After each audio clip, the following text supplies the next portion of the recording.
Hello everyone, we are the Paradoox. Welcome to our channel. In this video, we are going to learn how to make material for the men's gym top, adding some details on it on Zbrush, and finally render it at Arnold. If you want to learn how to make the men's gym top on the Marvelous Designer, we uploaded a video of how to make it on our channel, you can also see that. If you have not yet subscribed to our channel, please subscribe to it and hit the notification button, so you do not miss our future videos. Well, let's not waste any more time and go to it. Before exporting the clothes, we must unwrap them and go to the UV editor menu. There are several points to consider. All clusters should be placed in one of the UV squares, so that none of the clusters collide with each other, and also do not leave the UV square. It is recommended to do this whole process in VU under number U1V1. These clusters should be placed, so that they are the largest size that fits in a square. It is better to enlarge or shrink all the clusters together, so that the quality of the texture that is placed on it is the same everywhere. If you need one of the clusters to be of higher quality, you can make it larger separately. In this case, we can even use the UDIM feature. That is, instead of one of the squares, we should use some to have better textures and larger clusters, which in this case, it is better to start filling the UV space from U1V1, U1V2, U1V3, respectively.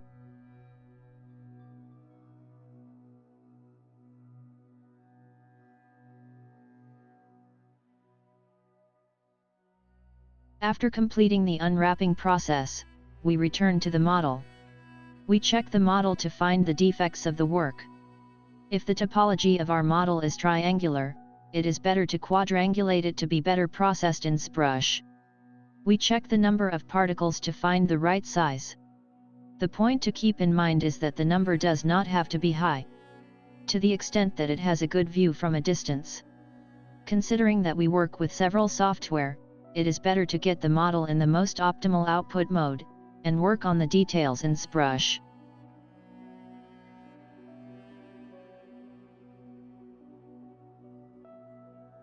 After completing the checks, you can now output.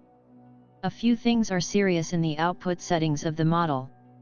To be able to work more easily in Zbrush and not deal with different subtools, it is better to activate the single object option. Otherwise, each piece of fabric becomes a separate object separately, and if the details in the model increase at the edge of the garment, we will encounter problems that require a lot of time to edit. So be sure to output all objects as a separate object. Take the model as a thin output, so that no thickness is considered for the model, and activate the weld checkbox. To weld the disruptive vertices together, otherwise, we will encounter several problems later in the edges.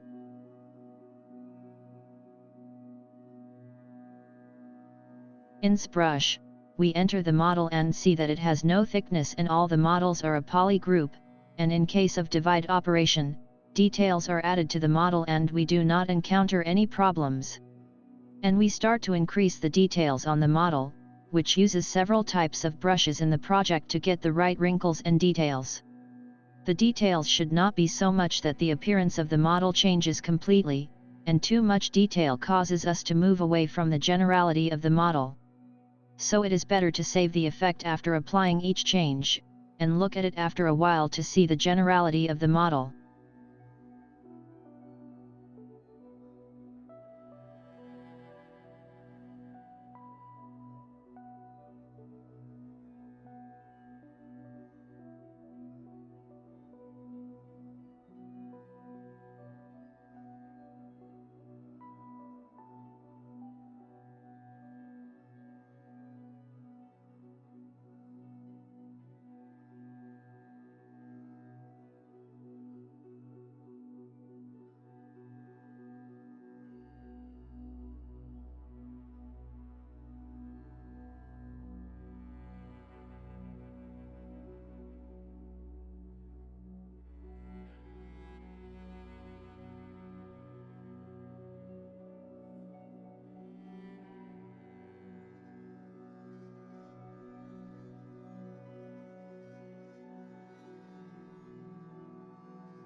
After finishing the details process, it is time to get an output from Zbrush.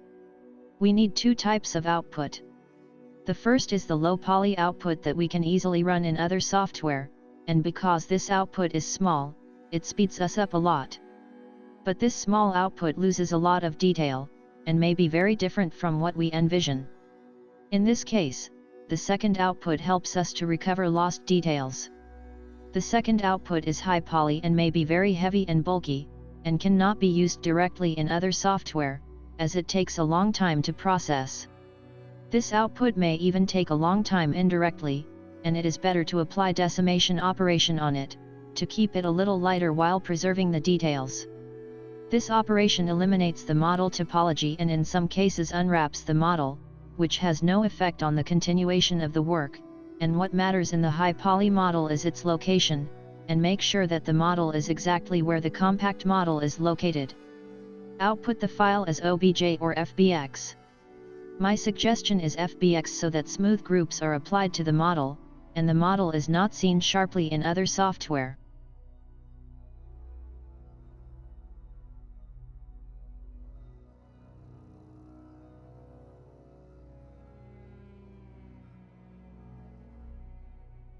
In the Substance Painter, we enter the compact model and see that the details are lost. To solve this problem, we have to bake the high poly model on this model. To do this, in the Texture Set Settings section, click on the Bake Mesh Map, and in the High Poly Parameters section, enter the full volume model, and determine the maps based on need, and in the Output Size section, specify the quality of the textures, and bake the model.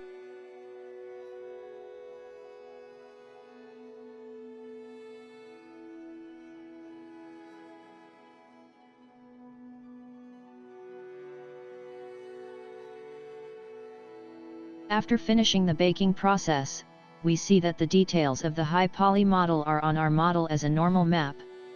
Now our model is ready to make the material, and we will continue the process of making the material. If the texture is loaded late on the model, we can change the texture quality in the texture set setting, to increase the speed of the process. In the process of making materials, we use smart materials, smart masks, default textures, and many other things. In many cases, we use generators to increase the details of the material. These generators are available by default, and we can even produce them ourselves.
After making the material, it is time to output our textures.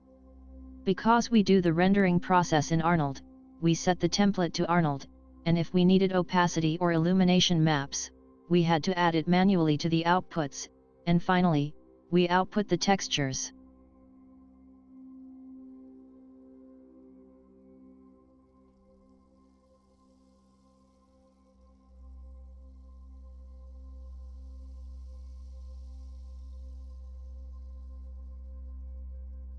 We enter Maya and enter the model in the studio. And after placing the camera and adjusting the lights, we start importing textures, and in the Hyper Shader, by creating an iStandard surface, we start connecting textures to each of our parts. Different lights may be used, including BUMP2D, Displacement Shader, Divide, and then we attribute the fabricated material to the model.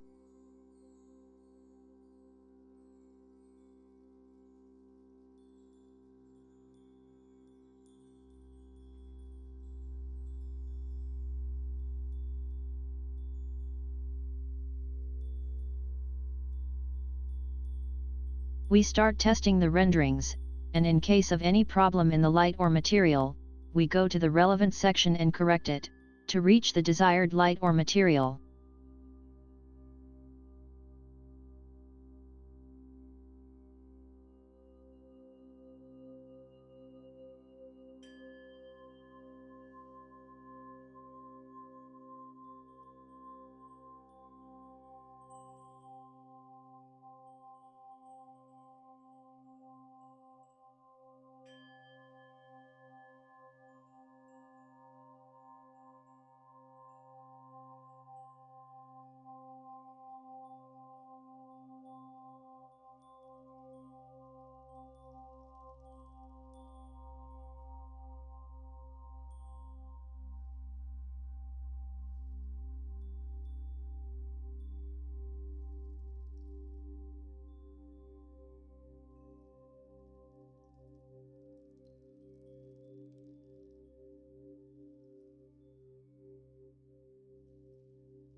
Thank you guys for watching this video.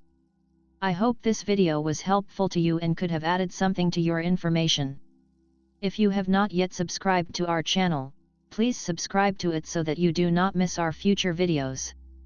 If you like this video, please like it, it will help us a lot.